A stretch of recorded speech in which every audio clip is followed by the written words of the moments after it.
Thank you, Anna. Let's pray. Lord, thank you for the beautiful day given us, Father Lord. Thank you for giving us this opportunity to come to you at this moment, Father Lord. Lord, in spite of having so much work throughout the day, Father Lord, we are grateful that you have helped us make time for you, Father Lord. We thank you for this platform, Father Lord. We thank you that we're able to have fellowship with each other in spite of the pandemic, Father Lord. Lord, we pray for this time of worship, Father Lord. Lord, we pray that we're able to worship you with all our hearts, Father Lord. We pray that we don't concentrate on anything else, Father Lord, but you, Father Lord. Lord, Lord, we pray for Ivan as he's going to share, Father Lord. We pray that you talk to our hearts, Father Lord. We pray that um, we are not distracted during this time of fellowship, Father Lord, but we concentrate on your word, Father Lord. I make this prayer through Christ our Lord. Amen.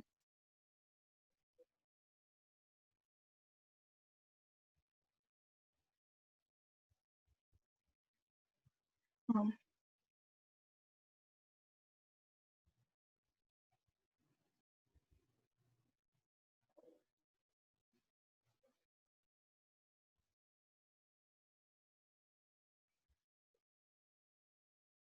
this is one of my favorite songs. It's a old hymn, so um, we worship God with all our hearts.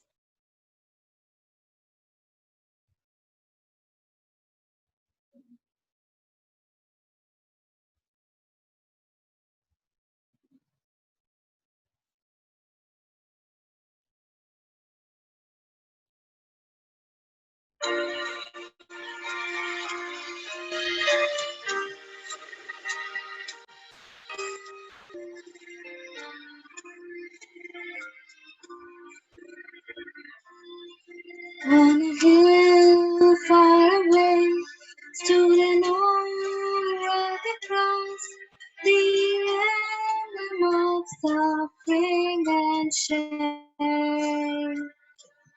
And I love that cross where the dearest and blessed for a world of lost sinners was slain. Oh, I cherish the rugged cross, till my trophies at last I lay down. I will cling to the old rugged cross, and exchange it someday for a crown. Oh, that old rugged cross, so despised by the world, has a wondrous attraction for me. For the dear Lamb of God left his glory above to bear into Calvary. So I cherish the rugged cross, till my trophies at last I lay down. I will cling to the old rugged cross, and exchange it someday for a crown. To the old rugged cross, I will ever be true. Its shame and reproach gladly bear. Then you call me someday to my home far away, where his glory forever I share. So I cherish the rugged cross, till my trophies at last I lay down. I will cling to the old rugged cross, and exchange it someday for a crown. Lord, we thank you for this time of worship, Father Lord. Lord, we pray that you use Ivan, Father Lord. We pray that you talk through him, Father Lord. We pray that your word reaches our heart, Father Lord, and we learn something about you today, Father Lord. And make this prayer through Christ our Lord. Amen. Am I audible?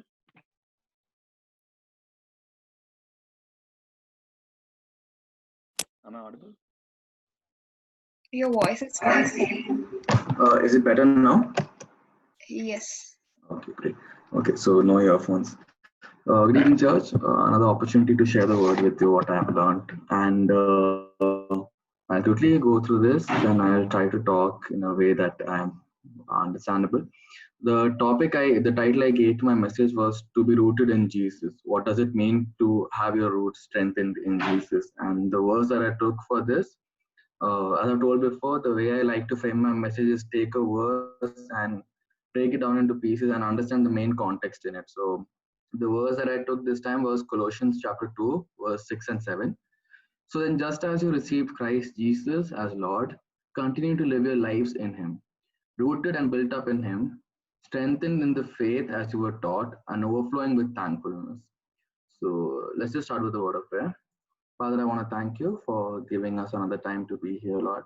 Though separated by miles, O Lord Jesus, you have helped us to be in union in heart, O Lord Jesus. We thank you for this time of fellowship. Pray, O Lord Jesus, for all the people who have gathered here. Pray that you will enlighten our hearts, O Lord Jesus. You will make us learn more things about you, Lord Jesus, and help us draw close to you. In your precious Son's name I pray. Amen. So the topic, the first verse I want to read for this is John 15:1. Apart from the Colossians chapter 2, another section of scripture that I've taken to make my message relate more is John chapter 15. John chapter 15 starts with this: I am the true vine, and my Father is the gardener. Verse chapter 15, verse 5 and 6. I am the vine, you are the branches. If you remain in me and I in you, apart from me, you can do nothing. If you do not remain in me, you are like a branch that is thrown away and withers. Such branches are picked up, thrown into the fire, and burned. So I will be look. So I wanted to give first of all little like go into the science of it, like what does it really mean to be rooted, and what does it explain. So just 1 second, I'll try putting my screen back on. This thing. Yeah, better. So what does it mean to be rooted in Jesus? What does it mean to be supported by the root? We understand when we read in the book of Romans, also Paul mentions that we are just a wild shoot that has been grafted in again. We have nothing that we have done on our own. We are supported by the root. We are supported by the plant. We have nothing to boast of on our own. And Bible explains through multiple instances in which it has mentioned shoot or branch, or when you read the book of Isaiah, a shoot of Jesse, shoot from Jesse, and all those things are mentioned. So there's a lot of importance that has been given to it. Now, taking a look at this in the botanical way, what is the purpose of the root? It provides support. So you see the roots and the rootlings, they hold on, the root hairs hold on to the soil, it gives support. So even if there's, say, flood or something like that, if the plant has good root system, it will hold on. Right? Without a root, a plant is as good as a flying leaf. I'll come to this example again. And of course, most importantly, it absorbs nutrition. The plant's root are responsible, right? These are things that all of us know. So I'm just going to pass through them very quickly. Necessarily the place where all the nutrition is found. We being the branches are supported by the root. We have you and me, we are just supported by the root. We have nothing to claim on. We cannot say, God, I did this, that's why I'm here. No. As Paul mentions, we have been cut, we are wild shoots that have been grafted in. And as going further, verse John chapter 15, verse 6. If you do not remain in me, you are like a branch that is thrown away and withers. Such branches, no, and I'm not using a PowerPoint or a screen sharing.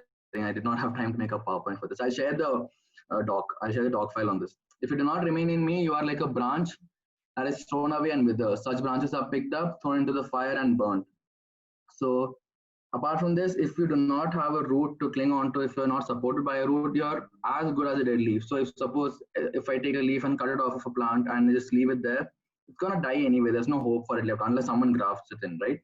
So you can correlate this with James 1:7. James chapter 1 talks about asking God for wisdom and the person who doubts when asking.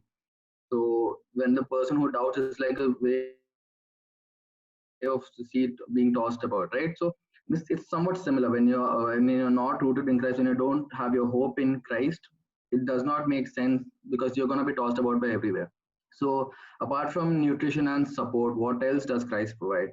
See, now going into the very core of it, to be rooted in something also implies to have the attributes of it. Now, see, if I go take a root of a mango tree and I cut it off, and then if I do the analysis of it, say go into genetics and biochemistry and everything, all of it, all the science of it will provide me with the fact that this is the root for a mango tree. It cannot be a root for a sugarcane plant or say banyan tree or anything like that, right? When you're supported by a root and that root is something that is providing nourishment to you, you also will have to produce attributes of that.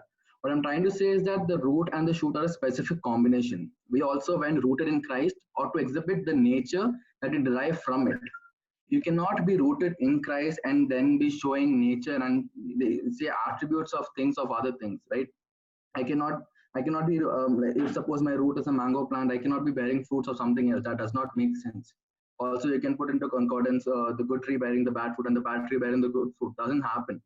So when you're rooted in Christ and a person looks at you, and if you say that I'm rooted in Christ, as the word tells us to be rooted in Christ, if a person looks at you, they should see the attributes of Christ, the fruit, that fruit of the faith that we show.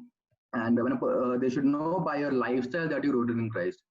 We also are the wild branches that have been grafted into the true vine. Now we can't have the attributes of the previous plant. Since you have been grafted in now to something new, the new thing is providing nourishment to you. You ought to have the attributes of the new one. You cannot show the attributes of the previous one. This I'm taking from Romans chapter 11, verse 17-24.